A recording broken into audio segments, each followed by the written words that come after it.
Update 2. I noticed my wife spent hours on LinkedIn but never talked about work. One night, I checked the screen and saw her flirting with her ex over DMs. I asked calmly, password or divorce? She didn't say a word, just locked her phone and rolled over. The next morning, she woke up to my side of the closet empty and a copy of the divorce papers on the kitchen table. In that moment, everything became clear. I didn't need to see more messages, didn't need to hire a PI or check phone records. Her response told me everything.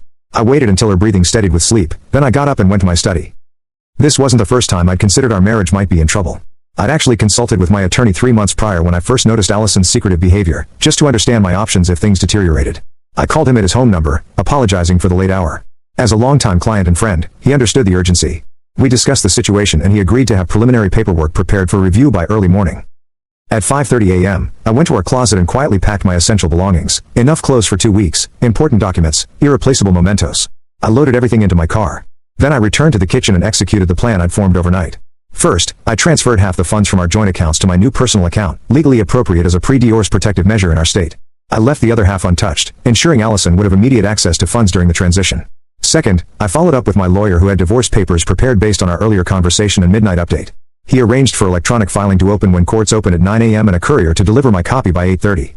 Third, I contacted my office manager who started work at 6 a.m. to make necessary arrangements. Allison's health insurance was through my company's plan and she occasionally used one of our company vehicles for emergency hospital visits.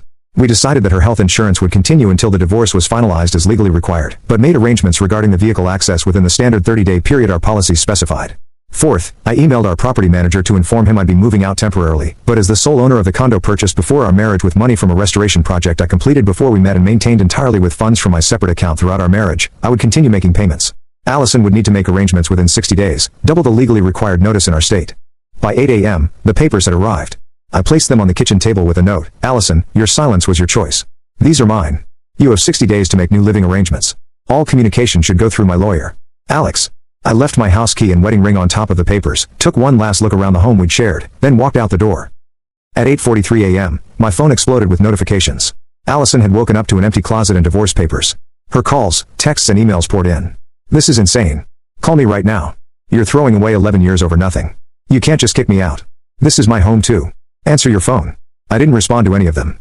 Instead, I checked into the extended stay hotel I'd arranged that morning, set up my workspace and continued my workday as scheduled. Allison's next move was predictable.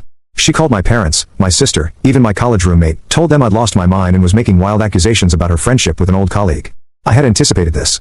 Before she could spin her narrative, I'd sent brief factual messages to key family members. Allison and I are divorcing due to her infidelity. I have evidence but prefer to keep this private. I'm safe and staying elsewhere for now. I'll explain more when I'm ready. No drama, no details, just facts. By evening, Allison